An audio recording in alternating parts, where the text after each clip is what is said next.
हिंदी साहित्य संपूर्ण घटना चक्र क्विक रिवीजन विद आरती शर्मा। दोस्तों, आपको मेरा चैनल पसंद आए तो इसे लाइक करें, शेयर करें, सब्सक्राइब करें। साथ ही साथ मेरे अगले वीडियोस के नोटिफिकेशंस को पाने के लिए बेल आइकन को प्रेस करें। दोस्तों, आज हम करेंगे घटना चक्र का पार्ट 30 यानी 30। तो चलिए देखते हैं आगे के प्रश्न। ध्यान दें, भारतेंदु युग के नाटककार कौन हैं? भारतेंदु युग के नाटककार कौन हैं? तो दोस्तों, इसका सही उत्तर है ऑप्शन ए, श्रीनिवास दास। ठीक है, श्रीनिवास दास भारतेंदु युग के नाटककार हैं। व्याख्या देख लेते हैं। भारतेंदु युग के लेखकों में बालकृष्ण भट्ट, प्रताप नारायण मिश्र, राधाचरण गोस्वामी, बद्री नारायण चौधरी प्रेमघन, लाला श्रीनिवास दास, बाबू देवकी नंदन खत्री और किशोरीलाल गोस्वामी आदि उल्लेखनीय हैं। एक बार फिर से सुने। बालकृष्ण भट्ट, प्रताप नारायण मिश्र, राधाचरण गोस्वामी, बद्री नारायण चौधरी प्रेमघन, लाला श्रीनिवास दास, बाबू देवकी नंदन खत्री और किशोरीलाल गोस्वामी, ये सभी भारतेंदु युग के लेखक हैं। आगे देखते हैं।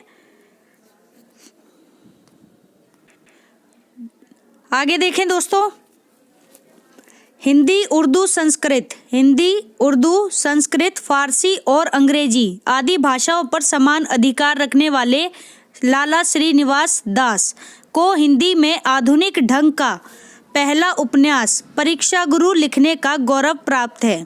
ठीक है, तो इस लाइन से हमें पता चलता है कि लाला श्रीनिवास दास का उपन्यास है परीक्षा गुरु, जो कि पहला उपन्यास है। कैसा? आधुनिक ढंग का, हिंदी में आधुनिक ढंग का पहला उपन्यास परीक्षा गुरु। ठीक है, किसका है? लाला श्रीनिवास दास का है। आगे देखें, उपन्यास के अतिरिक्त नाटक के क्षेत्र में भी उन्हें भरपूर ख्याति मिली। किसे? लाला श्रीनिवास दास को। फिर देखें, श्रीनिवास दास जी के प्रमुख नाटक प्रहलाद चरित्र, तप्ता संवरण, फिर है रणधीर और प्रेम मोहिनी,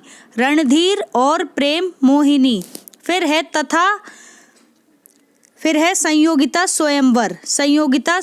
तो यहाँ पर श्रीनिवास दास जी के कुछ प्रमुख नाटक हैं। फिर से सुने, प्रहलाद चरित्र, तप्ता संवरण, रणधीर और प्रेम मोहिनी, संयोगिता स्वयंवर। ठीक है, तो ये सारे लाला श्रीनिवास दास के नाटक हैं, ध्यान रखें।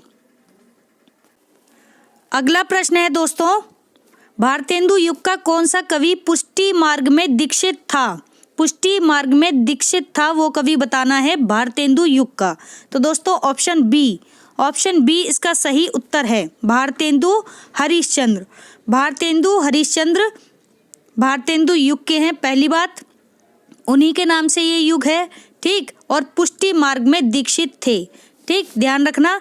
आगे देखते हैं व्याख्या। हिंदी के कृष्ण भक्त कवियों में विद्यापति, ध्यान से सुने, कृष्ण भक्त कवियों की बात हो रही है, तो विद्यापति, सूरदास आदि अष्टछाप के कवि। ठीक है, फिर रहीम, रसखान, मीराबाई, बिहारी, चाचा हित हरिवंश, भारतेंदु बाबू हरिश्चंद्र, जगन्नाथ दास रत्नाकर, अयोध्या सिंह उपाध्याय हरिऔध, धर्मवीर भारती आदि के नाम अत्यंत प्रसिद्ध हैं। ठीक, अतः स्पष्ट है कि प्रस्तुत विकल्प में भारतेंदु युग के कवियों में केवल भारतेंदु हरिश्चंद्र पुष्टि मार्ग में दीक्षित थे। ठीक है, इतनी बात आप याद रखेंगे। अगला प्रश्न है, ध्यान से देखें दोस्तों। गद्य रचना को एक कला के रूप में ग्रहण करने वाले, कलम की कारीगरी समझने वाले लेखक कौन थे? ध्यान से सुने, गद्य रचना को एक कला के रूप में ग्रहण करने वाले, कलम की कारीगरी समझने वाले लेखक कौन थे? तो इसका उत्तर है ऑप्शन डी, बद्री नारायण चौधरी प्रेमघन गद्य रचना को एक कला के रूप में ग्रहण करने वाले, कलम की कारीगरी समझने वाले लेखक थे। ठीक है, ध्यान रखना। व्याख्या देखते हैं दोस्तों, ध्यान से देखें। आचार्य रामचंद्र शुक्ल ने अपनी पुस्तक हिंदी साहित्य का इतिहास, कौन सी पुस्तक?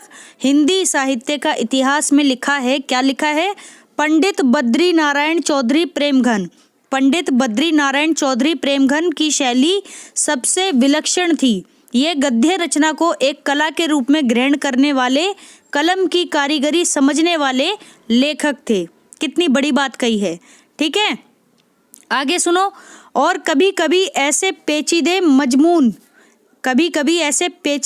मजमून बांधते थे कि पाठक एक 1.5 कॉलम के लंबे वाक्य में उलझा रह जाता था। समझे?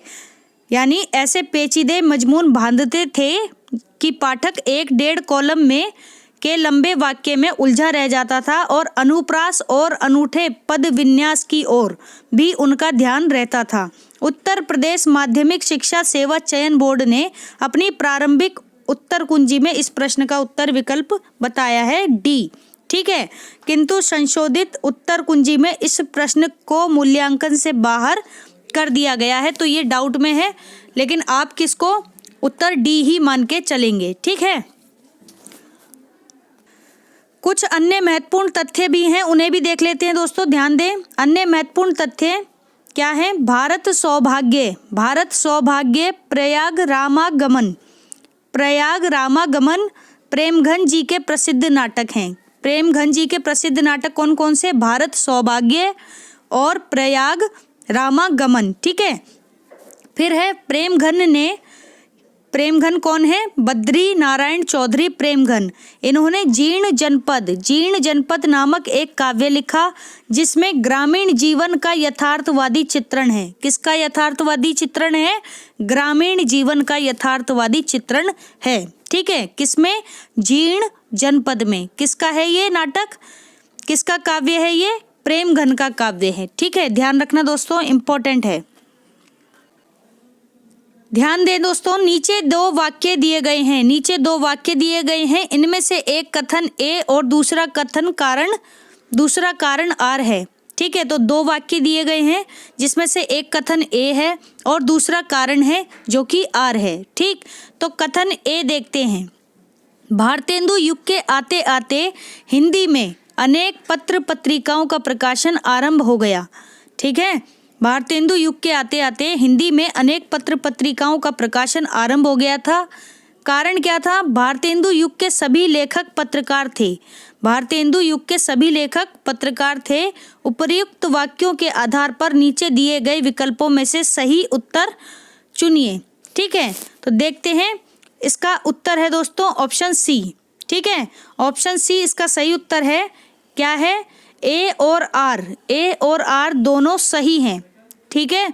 ए और आर दोनों सही हैं और ए की सही व्याख्या क्या है? आर है। इतनी बात आप याद रखें, ए और आर दोनों सही हैं तथा ए की सही व्याख्या आर है, ठीक। तो ये इसका ऑप्शन सी सही उत्तर है। भारतेंदु युग के प्रश्न यहीं समाप्त होते हैं। अब हम देखेंगे दोस्तों द्विवेदी युग, ठीक है। द्विवेदी युग की बात हम करेंगे, ठीक। तो द्विवेदी युग का नामकरण किसके नाम पर हुआ? सबसे इंपॉर्टेंट प्रश्न है, ठीक। ध्यान दें, प्रश्नों की शुरुआत करते हैं। द्विवेदी युग का नामकरण किसके नाम पर हुआ है? तो ऑप्शन बी, आचार्य महावीर प्रसाद द्विवेदी के नाम पर ही द्विवेदी युग का नामकरण हुआ है, ठीक है। थोड़ी सी व्याख्या देखते हैं। आधुनिक कविता के दूसरे पड़ाव यानी सन 1903 से 1916, ध्यान रखें, सन 1903 से 1916 को द्विवेदी युग के नाम से जाना जाता है। समय सीमा जरूर ध्यान रखिए दोस्तों, बहुत इंपॉर्टेंट होती है, ठीक।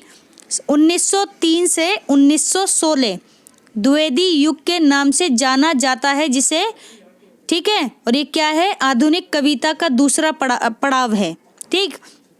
यह आधुनिक कविता के उत्थान व विकास का काल कहलाता है, यानी कि ये वही समय था जब आधुनिक कविताएं लिखने की शुरुआत हुई, ठीक। तो सन 1903 में महावीर प्रसाद द्विवेदी जी की सरस्वती पत्रिका के संपादक बने, ठीक है। ध्यान रखना, 1903 में क्या हुआ था? महावीर प्रसाद द्विवेदी किसके संपादक बने थे? सरस्वती पत्रिका के, ठीक है, इतनी बात आप ध्यान रखें, ये इंपॉर्टेंट प्रश्न बनता है।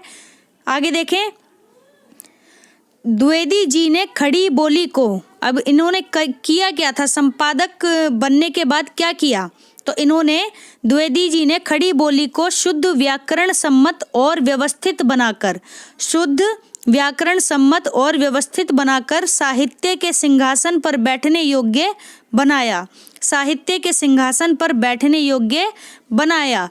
अब वह ब्रज भाषा रानी की युवरागी ना रहकर, ध्यान से सुने, अब वह ब्रजभाषा रानी की युवरागी ना रहकर स्वयं साहित्यिक जगत की साम्राज्ञी बन गई।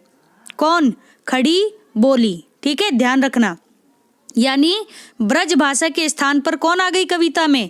खड़ी बोली हिंदी। ठीक है, यह कार्य द्विवेदी जी के महान व्यक्तित्व से ही संपन्न हुआ था और इस काल का कवि मंडल जो था उनके व्यक्तित्व से प्रभावित होकर, किसके व्यक्तित्व से प्रभावित होकर? महावीर प्रसाद द्विवेदी के व्यक्तित्व से प्रभावित होकर उनके बताए मार्ग पर चला। इसीलिए इस युग को, किस युग को? द्विवेदी युग को द्विवेदी युग के नाम से जाना जाता है। ठीक है, आपको इतनी बातें समझ में आनी चाहिए। ठीक है, याद रखना दोस्तों। अन्य महत्वपूर्ण तथ्य देखते हैं दोस्तों। द्विवेदी युग के प्रमुख कवि कौन? कवि मैथिली शरण गुप्त। द्विवेदी युग के प्रमुख कवि मैथिली शरण गुप्त, अयोध्या सिंह उपाध्याय हरिऔध, फिर से सुने, अयोध्या सिंह उपाध्याय हरिऔध, श्रीधर पाठक, गया प्रसाद शुक्ल सनेही, राम नरेश त्रिपाठी, नाथूराम शर्मा शंकर, सत्यनारायण कवि रत्न, गोपाल शरण सिंह आदि हैं। कौन कौन हैं? द्विवेदी युग के प्रमुख कवियों की बात हो रही है, तो जरा ध्यान से सुने। मैथिली शरण गुप्त, अयोध्या सिंह उपाध्याय हरिऔध, श्रीधर पाठक, गया प्रसाद शुक्ल सनेही, राम नरेश त्रिपाठी, नाथूराम शर्मा शंकर, सत्यनारायण कविरत्न, गोपाल शरण सिंह, ये सभी द्विवेदी युग के प्रमुख कवि हैं। ठीक है, अगला पॉइंट है, महावीर प्रसाद द्विवेदी की साहित्य सेवा को देखते हुए सन 1931 में, कब?